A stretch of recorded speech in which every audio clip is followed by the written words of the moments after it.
Hi, everybody. Happy to be here. So I'm just going to jump right in. I'm creative director with Harmon Brothers, and we have kind of a focus. Where do I point this thing to make it go? There we go.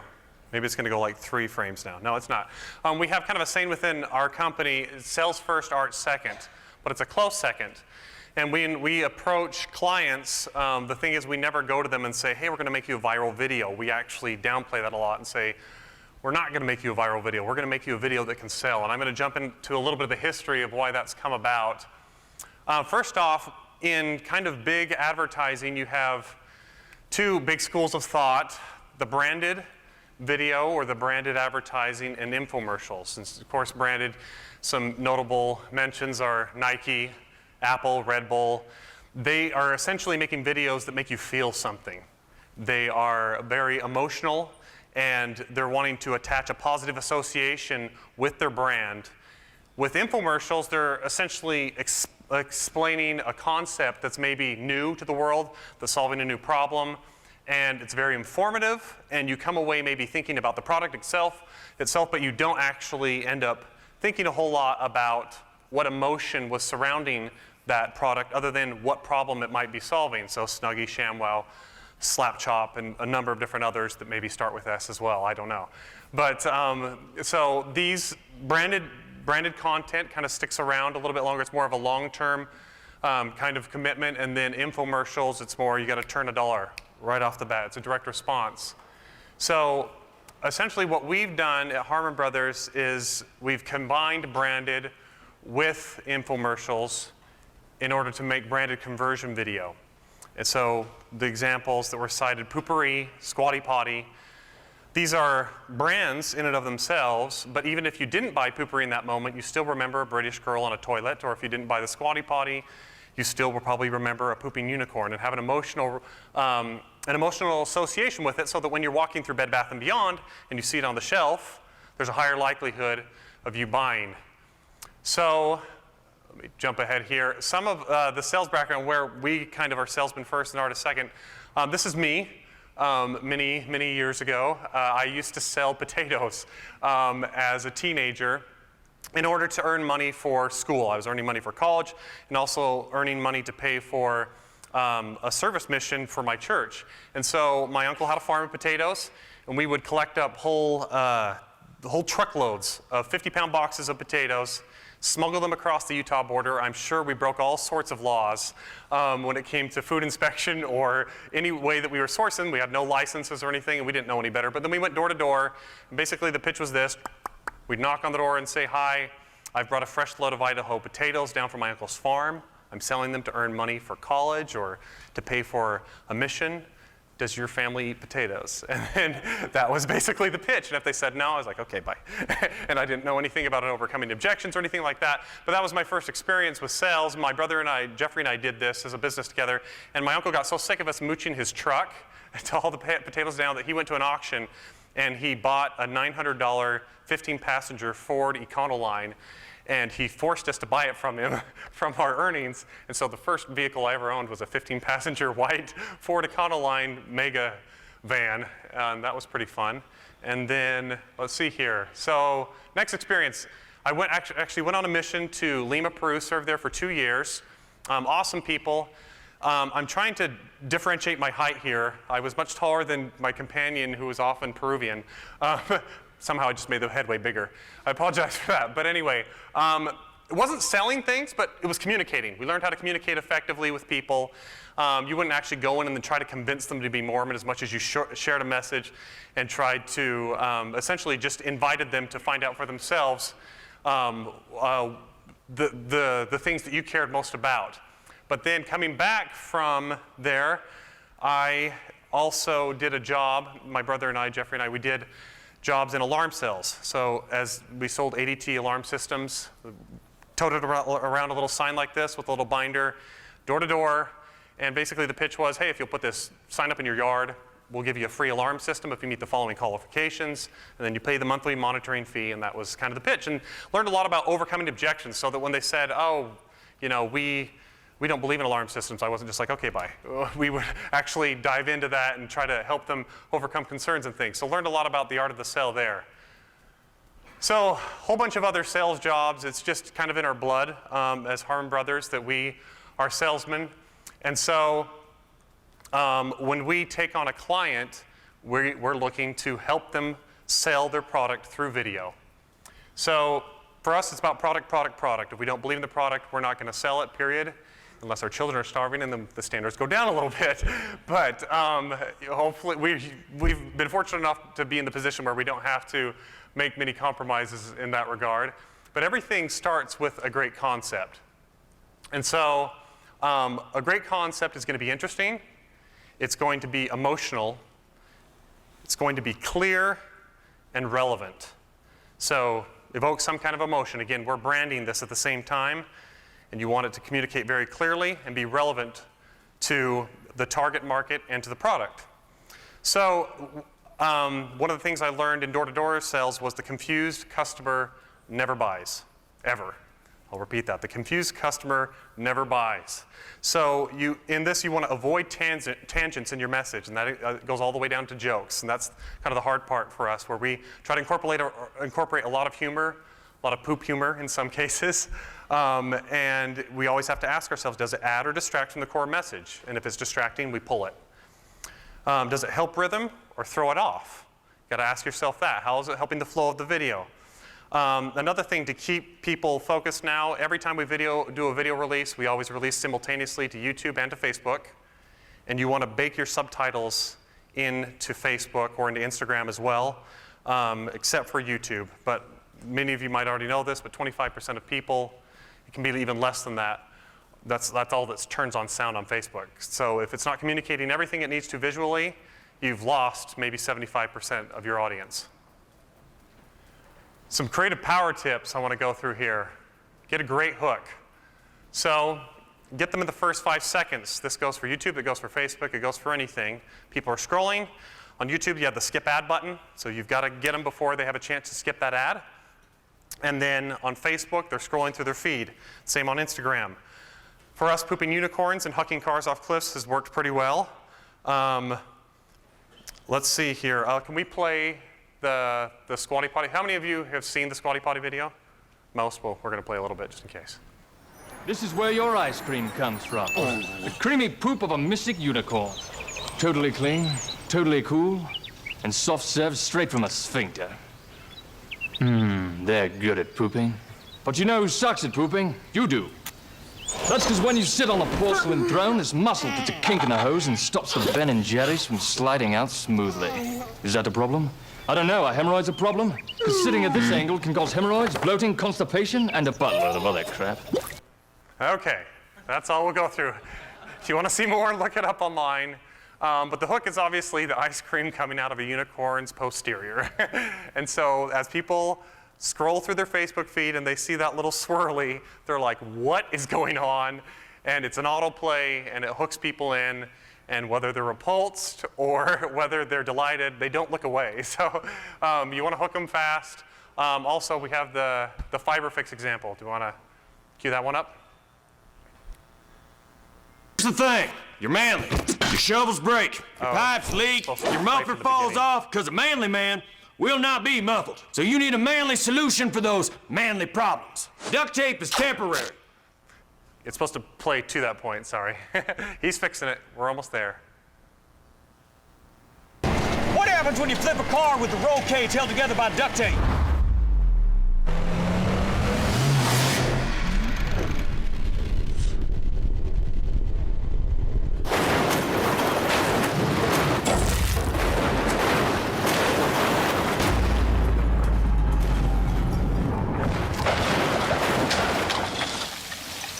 That was a dummy. I'd never get in that car. It's held together by duct tape. But what if you use tape as strong as steel? Manliness.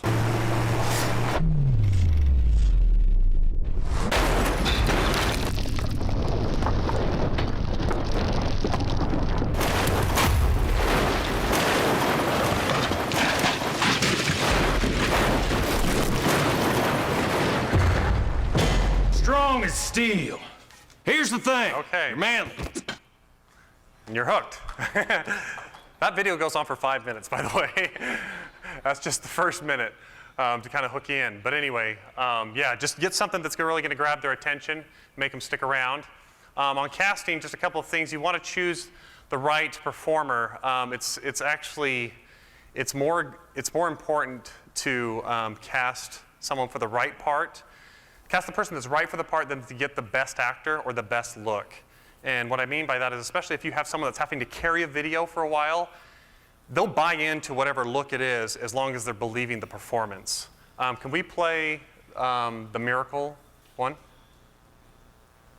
You're missing some of the best players. I'm not looking for the best players, Craig. I'm looking for the right ones. I don't know if that was that clear. Who's seen the movie Miracle, the hockey one? Anyway, he says, I'm not looking for the best players. I'm looking for the right ones. It's when he's assembling the U.S. hockey team to go on and beat the Russian team in the 19-something Olympics. I don't know my date on that one. But anyway, for an example of this is Poopery. The owner of Poopery did not like the girl that we cast, Bethany. She thought she wasn't attractive enough. She thought she was a little bit mousy, but we really loved her performance and really just said, this is the one. And so she just kind of let us cast that person. And it's ended up being the whole thing that carried the video, is everyone bought into her look and everything because she was such a great performer. She was so perfect for the role. Shooting. If you're watching a video, unfortunately, it's not this size. Most people are watching it at like this size. And what I mean by this is shoot for mobile. And so when you're framing up your shot and when you're editing, shrink everything way down to how you would see it on Facebook with the phone in profile position, because that's how most people are going to be watching it. So just really frame up for that. It means everything has to be framed closer. Good lighting is much more important than a top-notch camera. So if you have, assuming you have some sort of a professional grade camera of some kind, if you're lighting it really well, it's going to do a lot more to make your look professional than having the best red Dragon helium, I don't know, thing out there. So you don't need all that. You can just get a really good lighting kit and a really good gaffer, the lighting guy, and you'll be much better off. If you're shooting a video and you don't know what you're going to need, shoot everything. Shoot a lot and then come back and edit really hard. And don't just say it, show it when you can. So in the example of fiber fix, rather than just saying, oh, this stuff is 100 times stronger than duct tape or strong as steel, we actually show it with the car. Focus on rhythm. I'm a big believer that people don't bail on your video because it's too long. They bail on it because it's too boring. So if you keep them engaged, they're going to stick around even if it's a little bit longer. So make the video as long as the concept needs, as long as you need to explain what your product is. You don't need everyone to stick around to the end of your video. You just need the right ones to do it. Keep the viewer guessing about what comes next.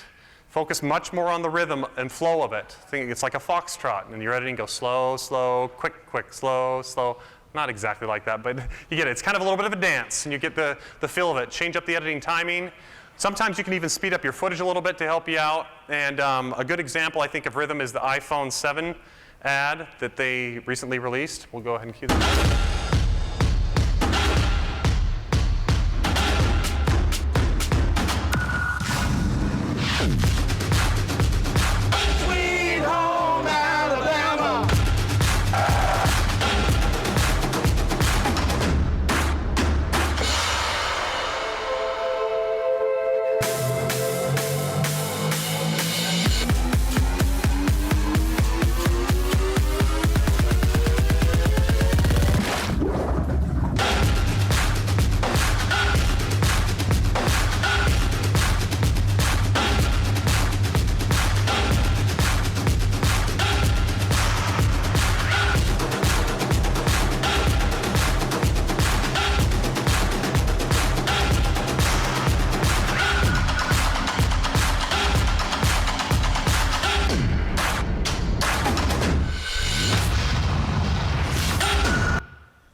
Anyway, you can watch the rest of it online. But that gives a good sense of rhythm, changing up the timing, making some longer cuts, some shorter ones, and they condense an incredible amount of information into a very small spot because the rhythm feels so good. You also have to be able to read fast.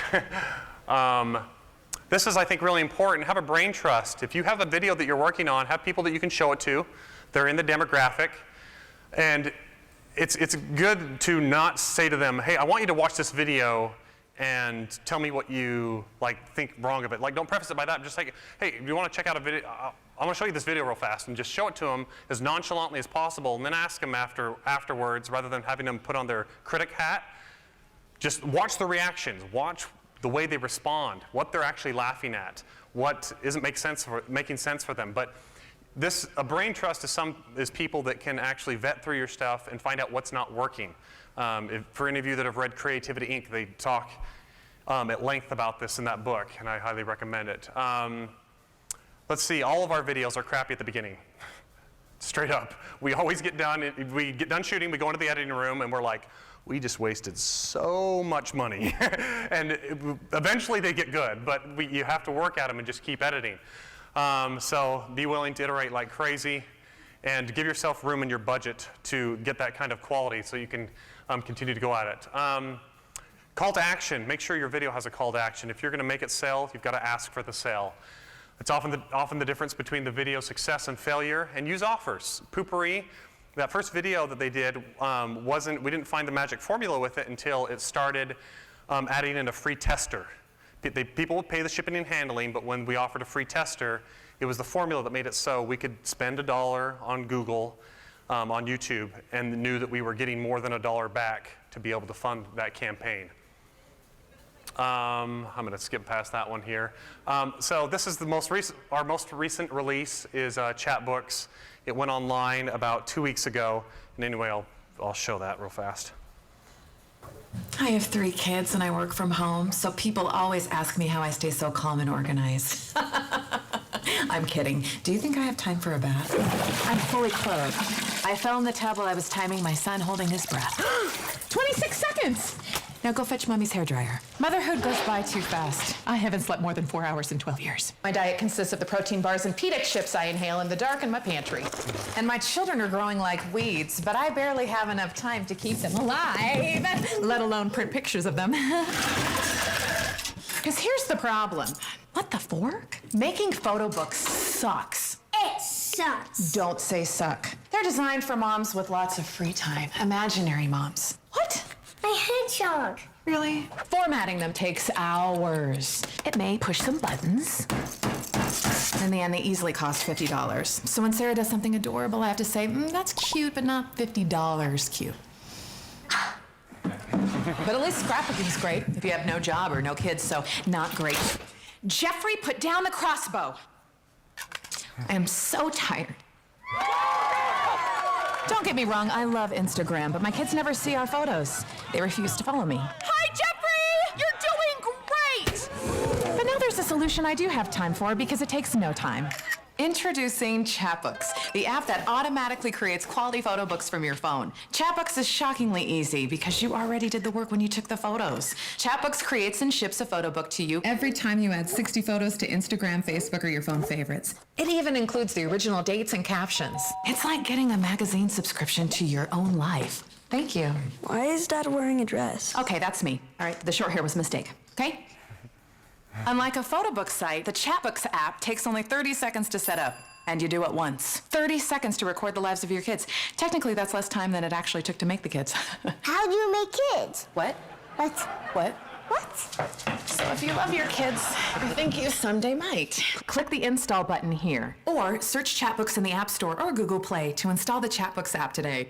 What's awesome is your Chatbooks require 0 formatting. And if you're saying no formatting, that's the only reason I do photo books, then this isn't for you, freak mom. These books are already beautifully designed. Did you do it? Do we get to do the potty dance? No! Plus, these Chatbooks cost just $8. That's what you'd pay for a day's worth of diapers, except you fill Chatbooks with the kind of crap you care about. How about... Go away! Mush! Then your photo books won't just be for special occasions. They'll be for all the quirky daily stuff you and your family care about. Yes, it's that easy. It really prints and ships your photo books without you having to lift a finger. Thank you. Jeffrey, get off the roof. Okay. Woo. Every time a Chatbook is shipped, you'll be notified with enough time to edit your order. And if you're not satisfied, you can always get your money back with our Love Chatbooks guarantee. That was really stupid. Chatbooks are made with the same paper and ink as photo books 5 times their price, so you can spend the savings on your little thumb suckers. Suck! Don't say suck. My family's life is insane, and I want to hold on to every single freaking stupid, stressful, beautiful moment, and now I can. You can install Chatbooks directly from this video. Click the install button here, or tap the screen once and click the visit advertiser link here. Chatbooks, live your life and let Chatbooks print it. Oh, hi there. This is an actual bubble bath since Chatbooks gave me the time for them. In fact, I'm ordering one now, and I'm done. I did not think that through. All right. Thanks. So did you guys see the call to action? Very clear. That can literally be a 30 or 40% difference on the video of people going on and taking action to install the app. But when you get it right, it can actually be incredible, the results. So these are old stats. It's actually 11 million views now on Facebook and YouTube, just from 2 weeks ago. It's over, I think, 30,000 reactions. It's over 120,000 shares and a whole bunch of comments. And then it ended up being the #1 story on Adweek for 3 days straight, right there. Also, the client broke even. We got updated figures. It wasn't 36 hours. Don't believe that. Sorry, I don't know. This is supposed to be updated. It's not. It was 2.5 days, though. The client broke even 2.5 days later based on the lifetime value of their customers. So when taking that into account. It also jumped from 1202 in the App Store to 224 on the overall, and then within the photo and video category from 110 to 117. So SQUATTY POTTY, the results on that one were pretty massive. I had 600% leap in online sales out of the gate, and I had a 400% increase in retail at Bed Bath & Beyond. So what I want to say about this is SQUATTY POTTY has over 120 million views now between Facebook, YouTube, and all the free-booted versions. That's because we know when we spend $1, we can get more than $1 back. If we had just put it out there into the wild and hoped and prayed for viral, we would probably be somewhere in the neighborhood of 20 to 30 million views overall. With Poopery, the same thing. The public-facing video has 37 million views on it, I think, right now. We'd probably be somewhere in the neighborhood of 3 million. So once you get that formula down right, where the video actually converts, your advertising budget all of a sudden becomes elastic. It can be whatever it needs to be in order to grow, just as long as it continues to scale. Let's see the other results for SQUATTY POTTY. I think I basically went over all these too. Anyway, some homework for you guys if you want it. If you want to learn how to make very convincing videos, watch 100 Kickstarter or Indiegogo videos, successful ones, and just start to reverse engineer them. Write down what's working. Start finding patterns of things that people are using, tactics that people are using within those videos. They're very good at explaining things, especially new stuff that's coming out. Also read Made to Stick by Chip and Dan Heath and Creativity Inc. by Ed Catmull. So that'd be my reading list. So yeah, I think I have some time for questions now, don't I? Yeah. Okay, cool. All right, any tips for startups subsisting on ramen noodles to make attention-grabbing videos? That's a great question. I'd say the first one would be don't be afraid to shoot something just because you don't have professional equipment or you don't have top-notch writers or anything like that. Just start making some stuff. I would watch a day's worth or a week's worth of successful Kickstarter and Indiegogo videos and try to reverse engineer some of the principles that they're using there. And you can shoot it all with your phone. You can edit from free software. There's a lot of resources out there where you don't have to have lots of money, but just make something and then release it simultaneously to YouTube and to Facebook. Make sure you put your, bake in your subtitles right into the video. And I'd say, yeah, go for it that way. Just start experimenting. For every successful video your company has produced, how many have failed? 0. I'm kidding. So it's kind of true and kind of not. We have had some videos that you've never seen that weren't as successful. Whenever we sell a campaign package to people where it pays for the video production and it builds out the entirety of the funnel, meaning everything from the video to the landing page, all the conversion all the way down through the checkout, The whole process, we own that and optimize it. And whenever we've had that campaign budget to work with, so far we haven't missed. On some other stuff, we have that's been smaller, and some of those have been when we took on half-baked products. You saw at the beginning I said product, product, product. I can't stress that enough. If the product isn't nailed, it doesn't really matter how viral your video or how well your video converts. It eventually, it's going to fall out from underneath itself. The product has to be solid and ready to go. And we've kind of learned our lessons that way. Once the video is made, you can give us tips on distribution. Well, the first tip would be release simultaneously to Facebook and to YouTube. Facebook owns day one. They get all the shares out of the gate, and then YouTube owns the long tail because it's still the #2 search engine in the world, aside from Google, and that's where people will go to look up, because Facebook's search is abysmal. Anybody here from Facebook that's listening to this, please fix it.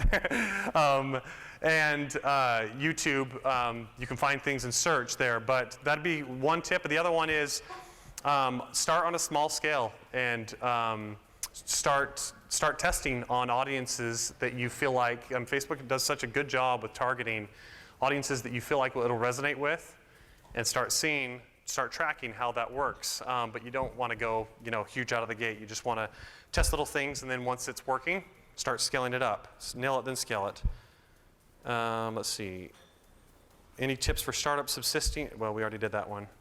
Go down for, there it is. Have you done any international work? How much does a video like SQUATTY, POTTY cost to make? What does the cost of the entire package? So the answer to have we done any international work? No. So we haven't worked with any international clients yet, but yes, in that almost every one of these videos that we've made have had an international audience to them. So on the original Aura Brush videos that we made, sales started coming in from all over the world, from all different countries. It was the same thing for Poopery. It's been the same thing for SQUATTY Potty, the same thing for FiberFix. There's always an international element to it. We haven't done a foreign brand yet, but I think we'd definitely be open to that if it's the right fit. How much does a video like SQUATTY Potty cost to make? It's expensive. I'll just put it that way. It costs quite a bit. What's the cost of entire package? I think it's pretty public out there. There was a Forbes article on us once, but our campaigns usually start out around $500,000 and go up from there. Once the video is made, okay, we already did that one. How much do you recommend we spend when starting out developing our own content? What should we spend the money on? I would spend the money on writing, on getting the writing down really well, and then I would spend the money in editing, because I find that those are the two areas where it can break down the most quickly. Is if you don't start out with a good concept or a good script, then you're off to a bad start anyway. And then even when you don't shoot perfectly, a great editor can make a lot of stuff come to life with a great story or get the rhythm down. So I would spend the money more in those two places. And how much to spend, I don't even know how to answer that besides, what do you have money for? But yeah, it ranges all over the place. Let's see. When Jeffrey jumped off the roof, did he get hurt? No. That was a stunt double. There was a giant pad that was out of the frame's view, and that's the reason he had a helmet on, is so that we could cover up for that. Yeah, no injuries were happening. It was all done by trained professionals. For every success, we already did that one. What am I missing here? What is your process to make a video? How many people are involved, and how much do you charge? Well, we already covered the charge thing, but the process, it always starts out with a great concept. We usually have a number of writers that bring concepts together and scripts together, and then we find out what's working, and we read that with the client. We try to work as closely with the client on that scripting process as possible. And then ultimately, once we've gone to that point, it can be for some of these videos, we can easily have upwards of 50 people that have worked on a given campaign. It can easily be upwards of that, depending on how many extras and stuff are involved. And then we just make sure that we hire a really good producer. and that they're on top of everything. And in the post-production process, we give ourselves enough time to edit, re-edit, test, and make sure it's working so that we give the client their, every bit of their bang for their buck. All right? Cool. Thanks, guys.